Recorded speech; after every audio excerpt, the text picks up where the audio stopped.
The Deadman Fire Complex in southeastern Montana continues to grow. Now, these images taken by John Martin show just a glimpse of what crews out there are dealing with today. Good Monday evening, everyone. I'm Travia Forte. Now, while John is out on assignment at those fires, and we'll check on with him in just a moment, but until then, weather conditions will play a large factor in how firefighting efforts are able to progress this week. So let's bring in Chief Meteorologist Tracy Smith with a look at those conditions. Good evening, Tracy.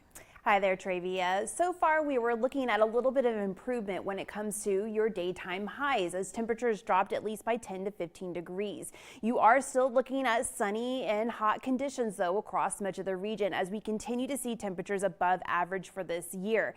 Now, you'll notice that we're staying mostly dry across Montana, but cloud cover and a couple of showers are pressing more to our south, leaving northern Wyoming. So when it comes to your humidity, we are seeing things kind of drying out of south central Montana. That cloud cover was giving us a little boost earlier in the day as humidity levels at around noon and 1 were around 40 and even 50%. And now we're seeing humidity levels dropping down to 15, even 25%. A little bit more moisture there in northeastern Montana. We're also keeping a close eye on wind gusts. Now, overall across the region, your winds right now are anywhere between 15 and about 30 miles per hour. Well, as we progress through the rest of your evening tonight, we're expected to see more of a southerly wind, but that will turn in more from the northeast. Noticing some gusty winds impacting southeastern Montana of around 15 to 20, maybe even 30 miles per hour. We'll let you know how long that will stick around and what impacts could look like moving into tomorrow in your full weather forecast.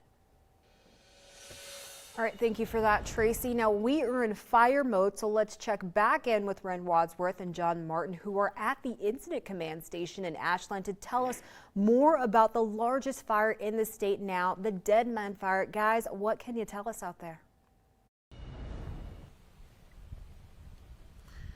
That is absolutely right, Travia. Like you were just saying, we're here at the temporary emergency station in Ashland, which is combating the Deadman Fire, which claimed roughly 22,000 acres of land across southeastern Montana. And you can just see the smoke from miles away from these fires. And again, that's around 5 different fires that they are lumping into that name, the Deadman Fire. But of course, local crews are already out and combating it and have been for the past several days. Yeah, so we'll kind of take you back to Thursday of last week. Some of you might remember the lightning and the thunder that we saw across the region. Well, those lightning strikes from Thursday night into Friday morning really is what sparked these multiple fires that Ren was talking about that all eventually grew together and ballooned into this 22,000 acre fire that they have dubbed the Deadman Fire. Again, we are here at St. LeBray,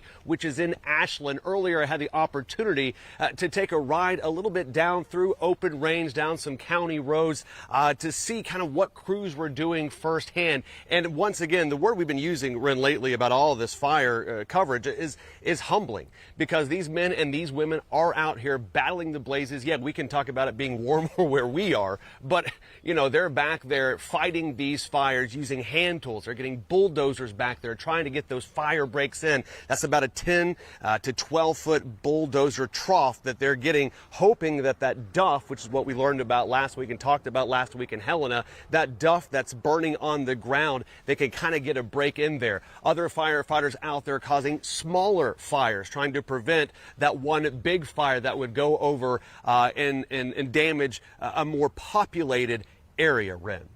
Absolutely. And again, these crews have been working hard for several days. Again, I just want to stress that they have been doing this for several days in and out in the extreme heat that we have been having.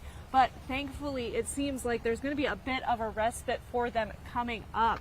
We've got Northern Rockies Incident Management, who we spoke with earlier, and they told us that they are working really hard to get more resources to these fires so that we can get some of our local crews out and have a rest, or so that they can go back again and keep fighting another day. Take a listen.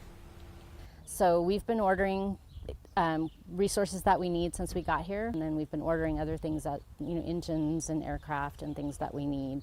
So far, been getting the resources that we need, And we just really want to try and, get this buttoned up as quickly as possible to help out the local communities, but also to free up those resources for other fires, because fire activity is picking up across the entire state and the whole northern region. All right, so tonight at 7 o'clock here at St. Labret, they will have a community meeting where anybody that wants to come out to get information can do that live in person. Again, just a little under an hour at 7 o'clock here at St. Labret. Absolutely. That's it for us right now. We'll be coming back in just a little bit with any more updates we may have. We're going to give it back to you for now, Travia. Thank you so much for that, Ren and John. Now, we'll check in with you guys soon. Now, tonight, we do want to quickly remind everyone, with these fires growing, there are several evacuation notices in place now over in Rosebud County.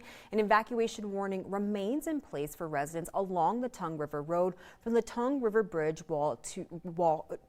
Tongue River Bridge at Wall Creek to the southern Rosebud County line. Meanwhile, an evacuation warning has been issued by the Bighorn County Sheriff's deputies for those in the Decker area. Now, residents under this warning are from the intersection of Dale Creek Road and East Fort Canyon Road east to the county line.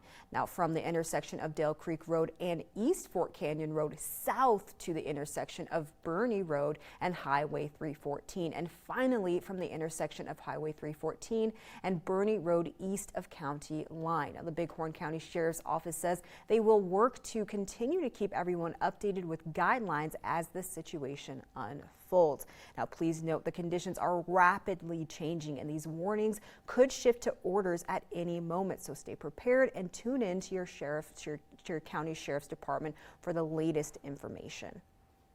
We also have fire crews here in Montana who will be getting some extra support. This image shared with us today of the Cheyenne and Arapahoe fire camp crews as they head north to Montana from Oklahoma to help tackle these fires. We want to wish them safe travels and truly appreciate them for lending a hand to come and help us out. Now, as we continue with fire season, we know the cost to fight these fires will continue to rack up.